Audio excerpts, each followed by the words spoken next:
사무엘상 4장은 사무엘의 말이 온 이스라엘에 전파되니라는 말씀으로 시작합니다. 아주 오랫동안 여호와의 말씀이 희귀하여 이상이 흔히 보이지 않았지만 이제 드디어 사무엘을 통해 하나님의 말씀이 온 이스라엘에 전파되기 시작했습니다.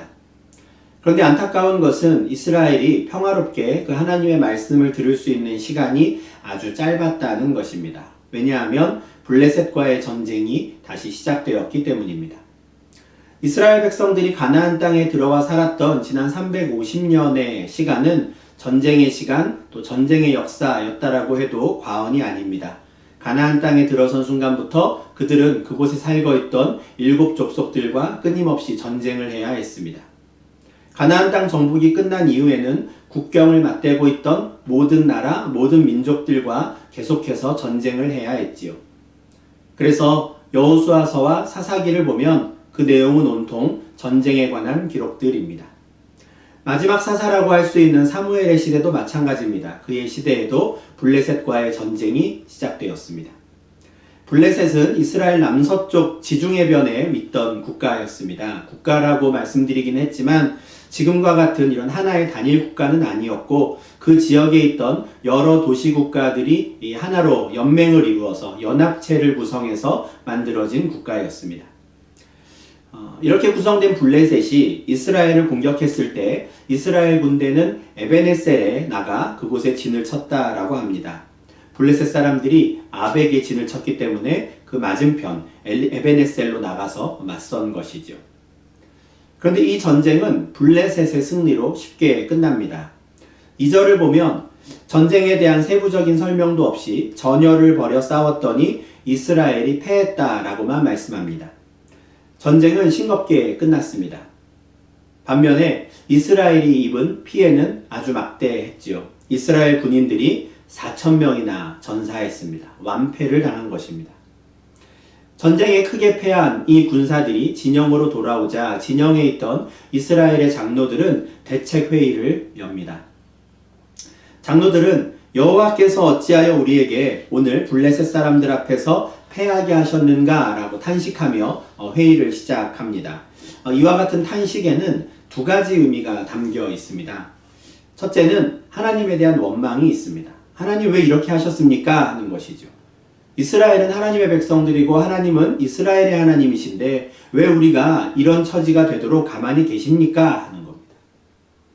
2번째로는 전쟁에 대해 패한 그 원인을 한번 찾아보자 라는 것이죠. 하나님께서 우리를 이렇게 패하게 만들었는데 왜 우리가 이렇게 패배할 수밖에 없었는지 이유를 찾아보자는 겁니다.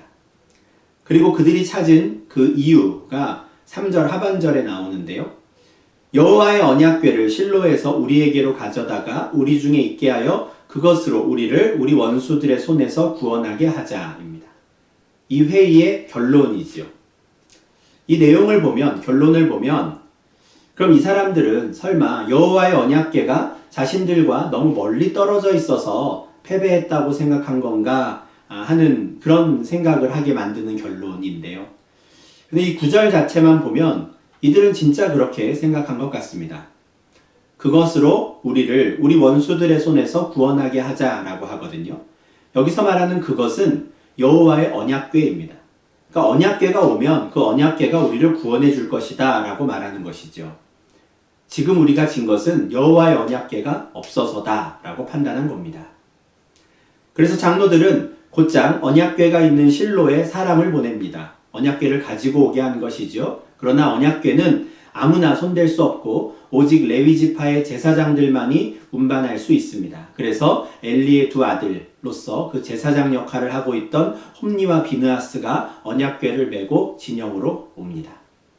여호와의 언약궤가 에베네셀에 진치고 있던 이스라엘 그 진영 안에 들어왔다라는 소식이 군대 안에 퍼지자 온 이스라엘이 큰 소리로 외칩니다. 환호성을 지르는 것이죠. 언약궤가 도착했다는 소식을 들은 그 병사들의 기분은 말 그대로 천군만마를 얻은 것 같은 기분이었습니다. 이제 너희들 다 죽었어 하는 느낌인 것이죠. 어느 누구와 상대하더라도 우리는 승리할 수 있다라는 자신감이 충만한 채로 환호를 내지른 것입니다. 언약궤가 도착한 것이 이 정도로 그들에게 큰 힘이 되었고 또 승리에 대한 확신을 주었습니다. 그러니 그들은 땅이 울릴 정도로 소리를 지르지 않을 수 없었던 것입니다. 그 소리가 얼마나 컸는지 맞은편 아벡의 진을 치고 있던 블레셋 군사들도 그 소리를 듣습니다. 분명 직전 전쟁의 그 대패로 인해서 저들의 사기가 떨어졌을 것이라고 생각했고 감히 우리와 다시 맞설 것이라고 생각하지 못했는데 갑자기 저렇게 큰 환호 소리를 지르니 굉장히 당황스러웠을 것입니다. 그래서 저들이 이렇게 크게 외치고 환호하는 이유가 무엇인지 한번 알아보자 해서 그 이유를 찾아보니 다름 아닌 여호와의 궤가 저들의 진영에 들어왔다는 것을 알게 됩니다. 여호와의 언약궤가 저들 가운데 들어왔다라는 말을 들으니 블레셋 사람들이 두려워하기 시작합니다. 7절과 8절인데요. 신이 진영에 이르렀도다 하고 또 이르되 우리에게 화로다. 전날에는 이런 일이 없었도다. 우리에게 화로다. 누가 우리를 이 능한 신들의 손에서 건지리요. 그들은 광야에서 여러 가지 재앙으로 애굽인을 친 신들이니라 하는 것이죠. 여호와의 언약궤가 이스라엘 진영에 도착한 것에 대해 블레셋 군사들은 신이 진영에 이르렀다라고 말합니다. 이 여호와의 언약궤에 대한 이 두 진영, 이스라엘의 진영이나 블레셋 진영의 이 반응을 보면 지금 우리가 가지고 있는 이런 관념이나 생각으로는 조금 이해하기 어려운 지점이 있습니다. 언약궤를 가져온 게 이스라엘 병사들에게 힘이 되고 또 위로가 될 수 있다라는 정도는 우리도 이해할 수 있는데 그것으로 우리를 우리 원수들의 손에서 구원하게 하자라고 말할 정도인가? 이렇게까지 생각하기는 좀 어렵죠. 저희는 그렇습니다. 또한 언약궤에 관한 소식을 듣고 신이 저들의 진영에 왔다라고 두려워하기 시작한 이 블레셋 군사들의 반응도 너무 과장된 것 아닌가 싶습니다. 그런데 그 당시 이 전쟁에 관한 관념은 지금 우리가 갖고 있는 생각과는 달랐습니다. 우리에게 있어 전쟁은 국가와 국가 간의 어떤 대결, 또 사람과 사람 사이의 어떤 싸움입니다. 그러나 당시 고대 근동 지역에서의 전쟁은 신들의 싸움입니다. 국가 간의 전쟁은 그 국가의 신이 각자의 대리인을 내세워서 사람들로 하여금 싸우게 하는 것이죠. 신들의 대리전이 곧 국가 간의 전쟁이었습니다. 각 족속과 각 나라의 신들을 대신해서 그 신의 백성들이 싸우는 것이죠. 그러므로 이스라엘이 여호와의 언약궤를 진영에까지 가지고 온 것은 대리인들의 싸움에 신이 직접 나타난 것으로 여겨지는 것입니다. 그래서 이스라엘은 환호했고 블레셋은 신이 진영에 이르렀도다. 이것은 우리에게 화로다 라고 말하며 두려워했던 것입니다. 또한 전날에는 이런 일이 없었다 라고 외친 그들의 말에는 우리는 우리의 신을 직접 데리고 올 수 없는데 저들은 자신들의 신을 데리고 왔구나 라고 하는 그 부러움도 담겨 있는 것입니다. 8절을 보면 블레셋 군인들도 이 이스라엘의 신에 대해서 잘 알고 있었던 것 같습니다. 그들은 이스라엘의 신을 능한 신이라고 부르는데요. 능력이 많은 신이라는 뜻입니다. 그들의 머릿속에 있는 이스라엘의 신은 광야에서 여러 가지 재앙으로 애굽인을 친 신이었습니다. 자신들이 섬기는 신의 능력으로는 감히 애굽과 맞설 생각이 없는데 그런 생각도 할 수 없는데 이스라엘의 신은 이미 애굽의 신들을 대상으로 해서 그 신의 능력을 보여주었던 것이죠. 애굽의 신들에게 완승을 거두었던 신이 바로 이스라엘의 신인 겁니다. 그런데 그 능한 신의 언약궤가 전쟁터에 나타났으니 블레셋 군사들은 두려울 수밖에 없었습니다. 물론 그렇다고 해서 그들이 다 겁을 집어먹고 도망치는 것은 아닙니다. 그들은 오히려 이스라엘의 군대에게 더욱 강하게 맞서자고 서로를 독려합니다. 이 전쟁에서 패배한다면 우리가 저들의 종이 될 것인데 우리가 그런 수치를 당하지 않도록 최선을 다해서 마음을 단단히 먹고 대장부와 같이 나가서 맞서 싸우자라고 서로를 격려하지요. 각자의 방식으로 두 진영이 군사들의 사기를 끌어올린 것입니다. 그리고 이들이 2차전을 시작합니다. 다시 전쟁이 붙은 것이죠. 그런데 이렇게 사기가 올라간 그 상황을 생각하면 좀 의외의 결과가 나옵니다. 두 번째 전쟁도 싱겁게 끝난 것이죠. 10절 말씀입니다. 블레셋 사람들이 쳤더니 이스라엘이 패하여 각기 장막으로 도망하였고 살육이 심히 커서 이스라엘 보병에 엎드러진 자가 3만 명이었으며. 이번에도 역시 전쟁 상황에 대한 세부적인 내용은 기록되어 있지 않습니다. 이스라엘의 일방적인 패배였기 때문에 기록할 내용도 없었을 것 같습니다. 블레셋이 공격할 때 이스라엘은 각자의 장막으로 도망치기 바빴습니다. 장막으로 도망쳤다라는 건 그냥 집 안으로 숨었다라는 뜻입니다. 완전히 전의를 상실한 상태인 것이죠. 이스라엘 군사들은 전의를 상실했지만 블레셋 군사들은 마음을 강하게 하여 대장부와 같이 싸웠습니다. 그 결과 심한 살육이 벌어졌고 무려 3만 명이나 되는 전사자가 발생하고 말았습니다. 물론 그 전사자는 모두 이스라엘에게서 나왔지요. 4천 명의 군인들이 전사한 상황에서 언약궤를 가져왔습니다. 그리고 언약궤의 힘을 빌려 싸웠는데 3만 명이나 죽었지요. 여호와의 언약궤가 우리를 구원할 것이라고 자신만만하게 싸웠는데 오히려 7배, 8배 더 많은 군사들이 죽었습니다. 그런데 더 충격적인 내용이 11절에서 이어집니다. 하나님의 궤는 빼앗겼고 엘리의 두 아들 홈니와 비느하스는 죽임을 당하였더라. 블레셋이 급기야 여호와의 언약궤를 가져가는 사태가 벌어진 것입니다. 앞서 말씀드린 그 당시 전쟁에 관한 개념을 생각하면 블레셋은 이스라엘 군대의 압승을 거둔 것뿐만 아니라 그들을 내보냈던 그 이스라엘의 신을 그냥 그 자체를 생포한 것과 마찬가지인 것이죠. 그렇다면 언약궤를 책임져야 했던 제사장들은 어떻게 되었습니까? 그들은 모두 죽었습니다. 11절에는 여호와의 언약궤를 지키지 못하고 죽음을 맞이한 제사장들의 이름이 분명히 기록되어 있는데 인상적인 것은 그들을 제사장이라고 부르지 않는다는 겁니다. 그들은 엘리의 두 아들들입니다. 홈니와 비느하스는 대제사장 엘리의 두 아들들이었고 그들도 역할로는 직책으로는 제사장으로 섬기고 있었습니다. 그러나 정작 그들 자신은 여호와를 알지 못하고 여호와의 제사를 멸시하던 자들이었죠. 그래서 하나님께서는 엘리와 그의 가문을 심판하시겠다는 선포를 여러 차례 하셨습니다. 2장 33절과 34절에서는 엘리의 모든 후손들이 일찍 죽음을 맞이하게 될 것이라고 하시면서 내 두 아들 홈니와 비느하스가 한날에 죽으리니 그 둘이 당한 그 일이 너에게 표징이 되리라 라고 하셨습니다. 그리고 3장 12절에서는 내가 엘리의 집에 대하여 말한 것을 처음부터 끝까지 그날에 그에게 다 이루리라고 하셨습니다. 그리고 그 일이 블레셋과의 전쟁 상황에서 이루어지는 것이죠.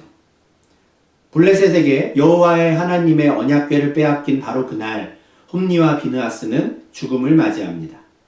그리고 4장 18절을 보면 자신의 아들들이 죽고 하나님의 궤도 빼앗겼다는 소식을 들은 그 엘리도 그 자리에서 넘어져 죽습니다. 또한 4장 20절에서는 당시에 임신하고 있었던 비느하스의 아내도 충격을 받아 갑자기 아이를 낳고 죽게 됩니다. 여호와의 언약궤를 전쟁터에 가지고 와서 그것으로 우리를 우리 원수들의 손에서 구원하게 하자고 했던 그 이스라엘은 이 일로 말미암아 더 큰 공경에 빠지게 됩니다. 3만 명이나 되는 군사들을 잃었지요. 그리고 바로 그날 대제사장과 제사장들까지도 잃게 되었습니다. 최악의 상황은 여호와의 언약궤를 빼앗긴 것이죠. 이런 일들이 이 중에 그냥 하나만 일어났어도 온 이스라엘 백성들이 충격을 받을 텐데 이 모든 일이 하루에 다 일어났습니다. 하나님께서 말씀하신 대로 그날에 다 이루셨죠. 그러니 이 소식을 들은 이스라엘 백성들이 받은 충격은 말로 표현할 수 없을 겁니다. 여호와의 언약궤를 가지고 오자라고 장로들이 회의에서 결정했을 때만 해도 이런 결과를 예상한 사람들은 아무도 없었습니다. 이스라엘 군사들은 온 땅이 울릴 정도로 환호했고 블레셋 군사들은 두려워 떨었지요. 그러나 전쟁의 결과는 참담했습니다. 언약궤가 이스라엘 진영에 들어왔을 때 블레셋 군사들이 전날에는 이런 일이 없었어 라고 하며 두려워했는데 오히려 그 전날에 없었던 전무후무한 일을 당한 것은 이스라엘이었습니다. 그렇다면 대체 무엇이 문제였을까요? 첫 번째 전쟁에서 패했을 때 이스라엘의 장로들은 대책회의를 열었지요. 여호와께서 어찌하여 우리에게 오늘 블레셋 사람들 앞에 패하게 하셨는가? 라는 질문을 던지며 그 이유를 찾기 위해 고민했습니다. 사실 이 질문만 본다면 그들은 잘 시작한 겁니다. 여호와께서 왜 우리에게 패배를 안겨주셨을까? 이 일은 분명히 하나님께서 하신 일일 텐데 왜 그렇게 하셨을까? 질문은 잘 던졌습니다. 그러면 여호와께서 당신의 백성들이 그렇게 패배하도록 그냥 두신 이유가 무엇인지도 잘 찾을 수 있었으면 참 좋았을 텐데 그렇게 하지 못했죠. 그들이 찾은 이유가 무엇이었습니까? 여호와의 언약궤가 너무 멀리 있어서 그런가 보다 하는 것이었습니다. 그래서 그것을 이 전쟁터로 가지고 오면 우리가 이길 수 있을 거야. 이것이 그들의 결론이었죠. 출애굽 이후에 이스라엘은 여호와 하나님의 언약궤와 항상 동행했습니다. 언약궤가 있던 그 성소에 구름기둥과 불기둥이 세워졌고요. 그렇게 언약궤와 함께 다니며 그들은 가나안 땅까지 왔습니다. 그리고 계속해서 그 언약궤를 앞세워 행군하며 그들은 모든 전쟁에서 승리했지요. 그때 당시에 이스라엘이 얼마나 강한 군대였는가에 대해서는 우리가 앞서 보았던 블레셋 군사들의 반응을 통해서도 알 수 있습니다. 그들은 이스라엘의 신을 능한 신이라고 부르고 그 신의 강력함을 인정했지요. 이런 걸 생각하면 이스라엘의 장로들이 여호와의 언약궤를 떠올린 것은 잘한 일이라고 할 수 있습니다. 우리가 혹시 그것을 가지고 오면 이길 수 있을까? 이렇게 기대한 것도 그들의 경험상으로 보면 아주 틀린 생각은 아니라고 할 수도 있을 겁니다. 그러나 그들은 정말 중요한 패배의 원인을 찾는 데에는 실패했습니다. 그들의 역사 속에서 하나님의 언약궤가 그들과 함께하며 그들에게 승리를 안겨주셨던 것은 맞는데 그 승리가 하나님이 아닌 언약궤에서 비롯되었다라고 착각을 했던 것이죠. 그들은 여호와의 언약궤가 무엇인지 정확히 몰랐습니다. 그 의미가 무엇인지 몰랐던 것이죠. 여호와의 언약궤가 무엇입니까? 다른 본문을 찾을 것도 없이 바로 오늘 우리가 묵상한, 우리가 읽은 이 본문에서도 언약궤가 무엇인지에 대해서 정확하게 설명해주는 구절이 하나 있습니다. 바로 4절인데요. 그룹 사이에 계신 만군의 여호와의 언약궤입니다. 그룹 사이에 계신 만군의 여호와의 언약궤.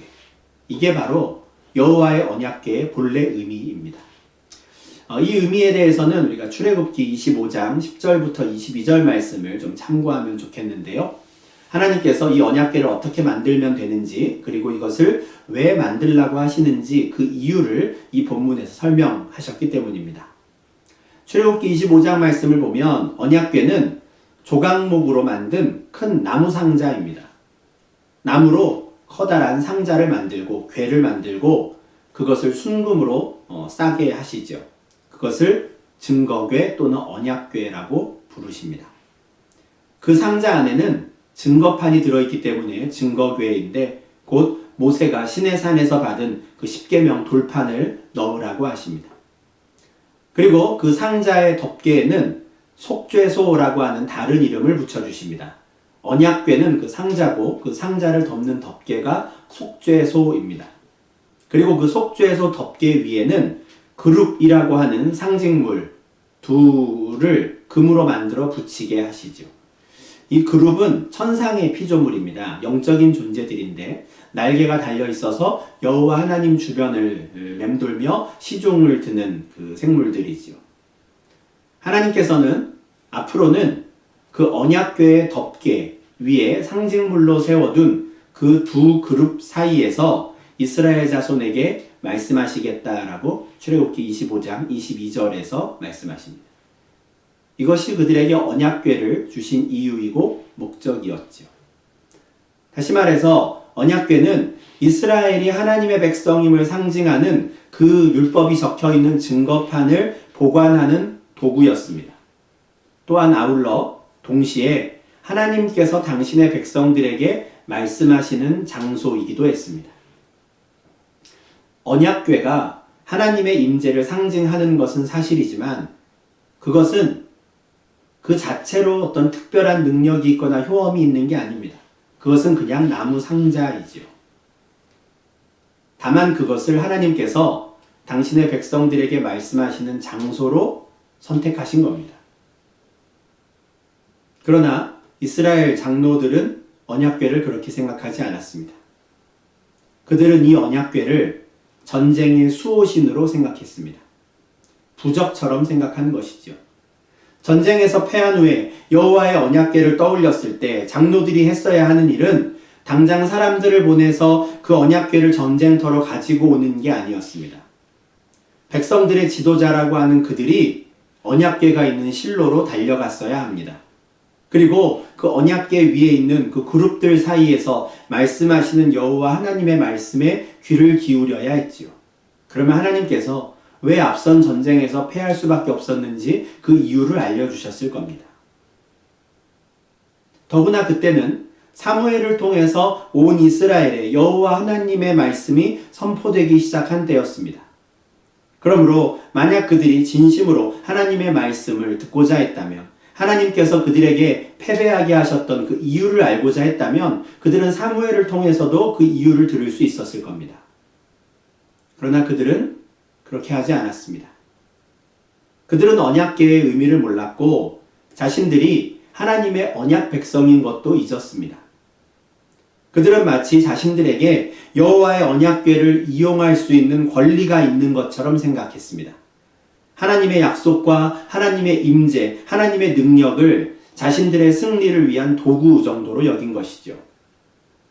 그래서 그들은 사무엘을 통해 여호와의 말씀을 듣기보다는 여호와의 제사를 멸시하는 자들로 하여금 언약궤를 짊어지고 오게 했습니다. 그러나 이와 같은 그들의 생각을 하나님은 용납하지 않으시지요. 결국 3만 명이나 되는 이스라엘 군사들을 블레셋의 손에 넘기십니다. 여호와의 제사를 멸시하는 자들의 손에 들려있던 그 언약궤를 빼앗아 차라리 이방인들의 손에 넘기셨습니다. 그리고 엘리의 가문을 진멸하시죠. 이것이 바로 날마다 언약궤를 보면서도 정작 그 안에 담겨있는 그 계명을 무시하고 그룹 사이에서 말씀하시는 하나님의 음성에 귀 기울이기를 거부했던 자들의 마지막이었습니다. 그들은 여호와 하나님께서 그 작은 나무 상자 안에 갇혀 있다고, 그 안에 들어가 있다고 생각했습니다. 그래서 언약궤만 짊어지고 다니면 언제든지 하나님을 데리고 다닐 수 있는 것처럼, 하나님의 능력을 얼마든지 우리가 꺼내서 쓸 수 있는 것처럼 생각한 것이죠. 마치 어떤 지니라고 불리는 그 요정이 요술 램프 속에 갇혀 있어서 램프를 문지르기만 하면 언제든지 그 요정이 튀어나와서 자신을 위해서 그 기적을 행해줄 수 있는 것처럼, 그 능력을 발휘하는 것처럼 생각한 것입니다. 참 안타까운 일인데 이와 같은 이스라엘의 모습을 보면서 그냥 우리는 이러지 맙시다 라고 말할 수 있으면 참 좋겠습니다. 그런데 지금 우리의 모습을 보면 우리는 이러지 말아야겠지요, 이러지 맙시다 라고만 말할 수 없는 게 사실입니다. 마치 여호와의 언약궤를 부적처럼 생각했던 사람들이 언약궤를 빼앗긴 것처럼, 여호와의 제사를 멸시하던 자들이 제사장 직분을 잃어버렸던 것처럼, 우리는 그동안 유지해왔던 이 신앙생활의 틀을 완전히 다 잃어버렸습니다. 지금 우리의 상태가 그렇죠. 이스라엘은 언약궤를 블레셋에게 빼앗긴 채 약 7개월 정도의 시간을 보내는데 우리는 벌써 1년째 이와 같은 상황에 처해 있습니다. 오늘 본문의 이스라엘의 상황을 지금 우리가 겪고 있는 상황과 이렇게까지 직접적으로 비교한다는 게 부담스럽기는 합니다. 만약 이렇게 비교하는 것이 가능하다 하면 이것은 우리가 겪고 있는 상황도 그 당시의 이스라엘처럼 이 하나님의 진노의 결과라고 생각해야 하는 것이기 때문에 이렇게 비교하는 게 차라리 그냥 저의 무리한 적용이면 좋겠습니다. 그냥 잘못된 적용이면 좋겠다는 것이죠. 그런데 오늘 말씀을 묵상하면서 제 마음속에 걸리는 한 가지 질문이 있었습니다. 우리는 그동안 하나님을 어떻게 대했는가 하는 질문입니다. 우리는 저들처럼 하나님을 요술 램프 속에 있는 지니처럼 생각하지 않았습니다. 우리는 절대 그렇게 하지 않았습니다. 라고 말할 수 있는가 하는 질문이 계속해서 머릿속에 맴돕니다. 이스라엘 진영 안에 언약궤가 들어온 것만으로 이제 우리는 승리했어 라고 착각한 그 이스라엘 군사들처럼 나는 교회에 다니니 복을 받을 것이야 라고 나는 이제 교회에 다니게 되었으니 내 삶은 이제 형통할 거야, 승승장구할 거야 라고 기대했습니다. 그저 교회만 왔다 갔다 하면 다 잘 될 것이라고 생각했지요. 주일이 되면 성경책이 든 가방을 들고 교회를 갑니다. 그런데 정작 그 가방 속에 든 성경을 통해 하나님께서 무슨 말씀을 하고 계시는지 그것에 대해서는 관심이 없었습니다. 한마디로 말해서 성경책이 들어있는 그 가방을 무슨 부적처럼 요술 램프처럼 생각했지요. 정작 가방 속에 들어있는 그 성경책에는 어떤 말씀이 기록되어 있는지 그 말씀에 순종하기 위해서는 나는 무엇을 어떻게 해야 하는지 고민도 안 하고 궁금해하지도 않았습니다. 그러다 보니 어느새 우리도 여호와께서 어찌하여 우리에게 이런 시간을 보내게 하시는가 라고 탄식하게 되었습니다. 물론 무슨 이유에서 하나님께서 이런 시간을 보내게 하시는지는 정확히 알 수 없습니다. 아마 지금보다 더 오랜 시간이 흘러야 우리는 이와 같은 시기를 보내게 하신 그 하나님의 뜻을 조금이나마 헤아릴 수 있게 될 것입니다. 그렇다고 해서 우리가 아무런 고민도 없이 그냥 마냥 이 시간을 보낼 수는 없습니다. 우리는 끊임없이 고민하고 질문해야 합니다. 또한 우리는 이스라엘 백성들이 하지 않았던 다른 방법으로 그 질문에 대한 답을 찾아가야 합니다. 그들과는 다른 방법, 그들이 하지 않았던 일을 통해서 우리는 그 질문에 대한 답을 찾아야 하는 것이죠. 그것이 무엇입니까? 언약궤 그 나무 상자 자체만이 아니라 그 상자 안에 담겨있는 물건들을 기억하는 것입니다. 하나님께서는 언약궤 안에 십계명 돌판과 만나가 든 항아리와 아론의 쌍난 지팡이를 넣어두라고 하셨는데 왜 그 각각의 물건들을 언약궤 안에 담게 하셨는지 그 이유를 우리는 곰곰이 생각해 보아야 합니다. 그리고 언약궤 위에 있는 그 그룹들 사이에서 말씀하시는 그 하나님의 음성에 귀 기울여야 합니다.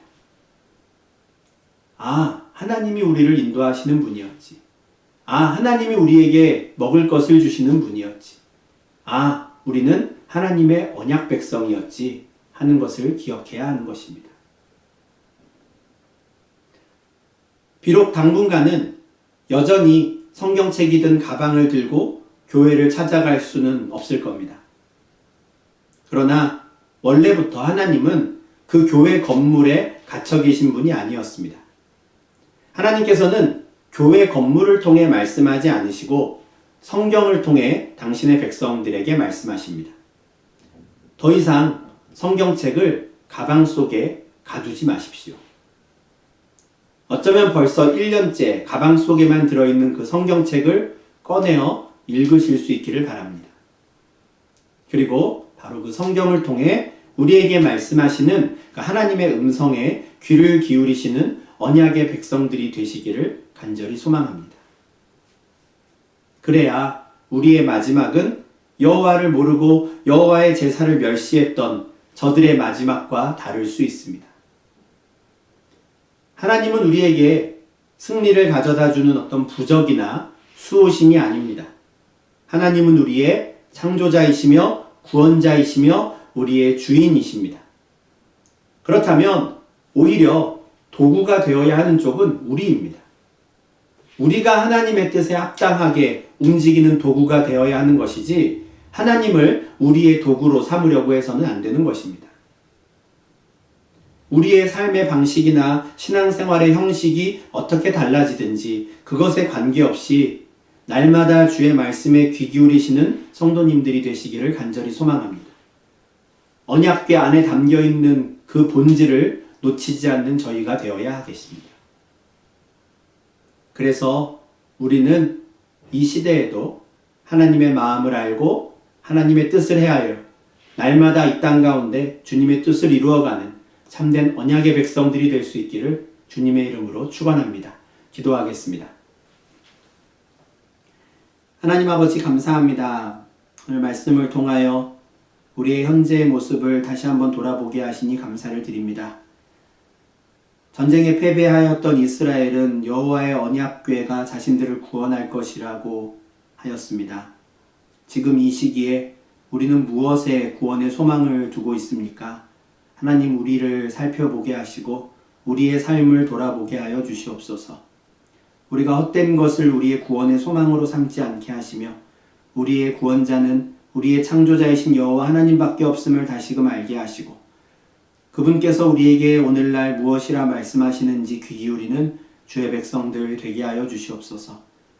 내가 성경책을 가지고 있다고 좋은 책이 나에게 있다고 자랑하는 것이 아니라 그 책 안에 담겨있는 말씀의 내용이 무엇인지 알게 하시고 그 말씀대로 지켜 행하기를 힘쓰는 저희가 되게 하여 주시옵소서. 그래서 하나님을 우리의 도구로 삼지 않게 하시고 오히려 우리가 이 땅 가운데 주님의 뜻을 이루어드리는 도구가 되어서 주께 영광 돌리는 참된 언약의 백성 될 수 있도록 인도하여 주시옵소서. 이 모든 말씀은 살아계신 예수님 이름으로 기도합니다. 아멘.